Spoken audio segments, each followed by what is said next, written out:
कहानी की शुरुआत के स्टार्टिंग में साल 2153 का समय दिखाया जाता है। पृथ्वी जैसे ही दूसरे ग्रह टेनिस पर 60,000 यात्रियों से भरा स्पेसशिप भेजा गया। एलिसियम नाम की ये स्पेसशिप 123 साल में टेनिस ग्रह पर पहुंचने वाली थी। 7 सालों बाद उन्हें पृथ्वी से एक मैसेज मिला।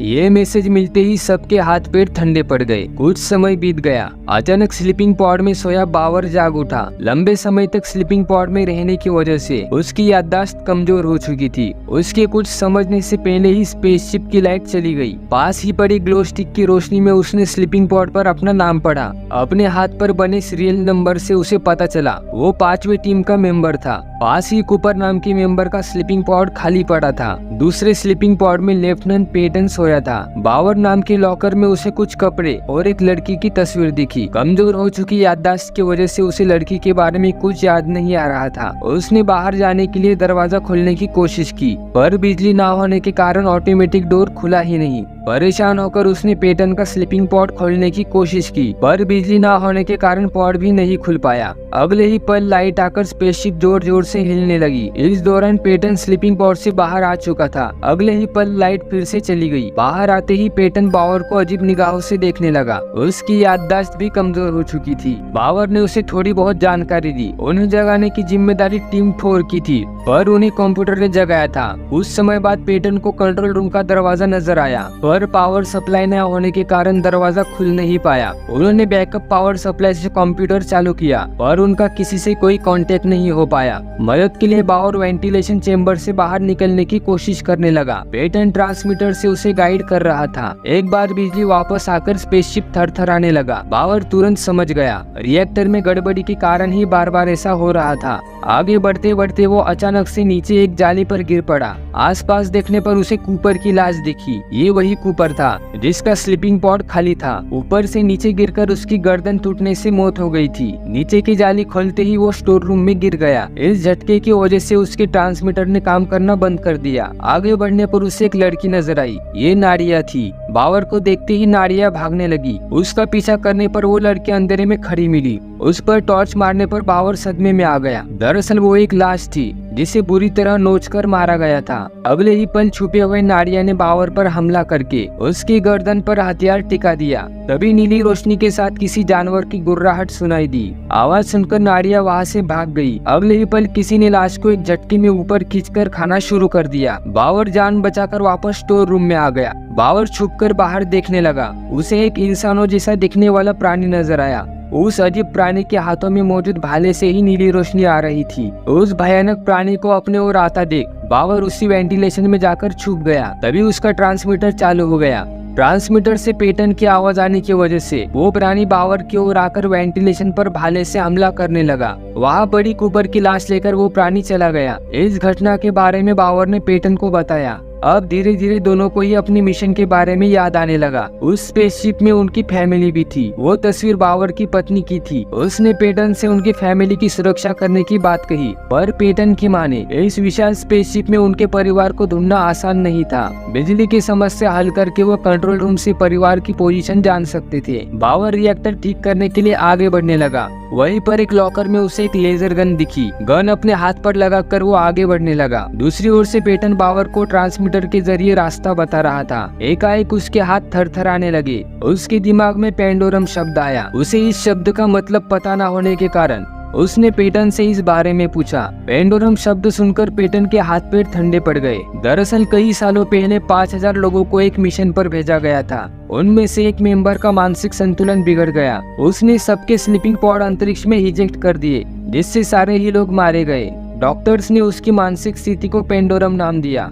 इस हादसे के बारे में सुनकर बावर की हालत खराब हो गई। जैसे तैसे हिम्मत करके वो ऊपरी मंजिल पर आने की कोशिश करने लगा। उसकी आहट पाकर वो खतरनाक जीव उसके पीछे भागने लगे। जान बचाने के लिए भागता हुआ बावर एक रस्सी में पैर फंसकर उल्टा लटक गया। उस झटके की वजह से उसके ट्रांसमीटर फिर से एक बार खराब हो गया था। वो खतरनाक प्राणी रस्सी खींचकर बावर को ऊपर लाने लगे। तभी मैन नाम के आदमी ने रस्सी काटकर बावर की जान बचा ली। मैन वियतनामी भाषा में कुछ बोल रहा था, पर बावर को उसकी बातें समझ नहीं आई। मैन के हाथों पर बने कोड से बावर को पता चल गया कि मैन एग्रीकल्चर टीम का मेंबर है। मैन का शुक्रिया अदा करके बावर वापस रिएक्टर ठीक करने निकल पड़ा। बावर एक कंटेनर की छोर पर खड़ा था। तभी नाडिया ने फिर से उस पर हमला कर दिया। नाडिया नाडिया बावर का काम तमाम करती। उससे पहले ही मैन ने आकर नाडिया को हटा दिया। उन दोनों के बीच हो रही जंग को रोकने के लिए बावर ने लेजर गन से ऊपर फायर किया। बाबर उनसे मिलकर रिएक्टर सही करने की गुजारिश करने लगा। रास्ते में नाडिया ने उन्हें अपने बारे में बताया। वो पिछले 6 महीनों से लैब में पल रहे कीड़े खाकर जिंदा थी। उसे भी उन प्राणियों के बारे में कुछ पता नहीं था। आगे एक चेम्बर में खाली स्लीपिंग पॉड्स दिखाई दिए। स्लीपिंग पॉड से निकलने वाले मेंबर्स का शिकार करके ये प्राणी जिंदा थे। मैन को उन प्राणियों की गुर्राहट की आवाज सुनाई दी। नाडिया बावर को लेकर आगे बढ़ ही रही थी कि तभी उनके नीचे की जाली टूटकर वो कीचड़ भरे गड्ढे में जा गिरे। वो गड्ढा इंसानी लाशों से भरा पड़ा था। वो प्राणी इंसानों का मांस नोचकर हड्डियां गड्ढे में फेंक देते थे। उनके आहट लगते ही एक प्राणी उन्हें मारने के लिए आ गया। उसे देखकर दोनों कीचड़ में ही छुपे रहे। उस प्राणी के जाते ही बावर ऊपर आ गया। उसने नाडिया को ऊपर खींचने के लिए हाथ बढ़ाया। तभी वहीं पर घात लगाए बैठा प्राणी उन पर टूट पड़ा। वो उन्हें मारने ही वाला था। तभी मैन ने आकर उस प्राणी की खोपड़ी खोल दी। उस प्राणी की आवाज सुनकर उसके साथी भी वहाँ पर आ गए और अजीब तरीके से वो सारे तीनों को छोड़कर अपने साथी को ही खाने लगे। मौका पाकर तीनों जान बचाकर भाग गए। एक सुरंग से वो दूसरे कमरे में आ गए थे। वही चेम्बर के ऊपर एक आदमी उन्हें अजीब निगाहों से देख रहा था। अगले ही पल वो आदमी उनसे बातचीत करने लगा। उसने उन्हें रिएक्टर तक ले जाने का वादा किया, पर उससे पहले उन्हें कुछ खा लेने की गुजारिश की। वो दीवार पर लगी काई से सूप बनाने लगा। बावर नाडिया से उन प्राणियों के बारे में पूछने लगा। नाडिया की माने वो एलियन ना होकर स्पेसशिप के ही मेंबर हो सकते हैं। उन सबको टेनिस ग्रह के वातावरण में ढलने के लिए एक सिंथेटिक एजेंट दिया जाता था। शायद इसी वजह से म्यूटेंट होकर वो ऐसे भयानक जानवर बन गए थे। तभी उन्हें टोकते हुए शिप कहानी बताने लगा। दीवारों पर बनी तस्वीरों के जरिए वो आगे बताने लगा। स्पेसशिप को 7 साल बीत गए थे। टीम 4 को जागकर 1 साल हो गया था। उन्हें पृथ्वी से एक आखिरी मैसेज मिला, क्योंकि उसके बाद पृथ्वी पूरी तरह तबाह हो गई थी। ये मैसेज सुनकर गैलो नाम के टीम मेंबर पर पेंडोरम पूरी तरह हावी हो गया था। गैलो पृथ्वी की तबाही के लिए इंसानों को जिम्मेदार मानने लगा। उसे लगा इंसान टेनिस ग्रह का भी यही हाल कर देंगे। उसने स्लीपिंग पॉड से लोगों को जगाकर उनमें जानवरों जैसे जीने की भावना बैठा दी।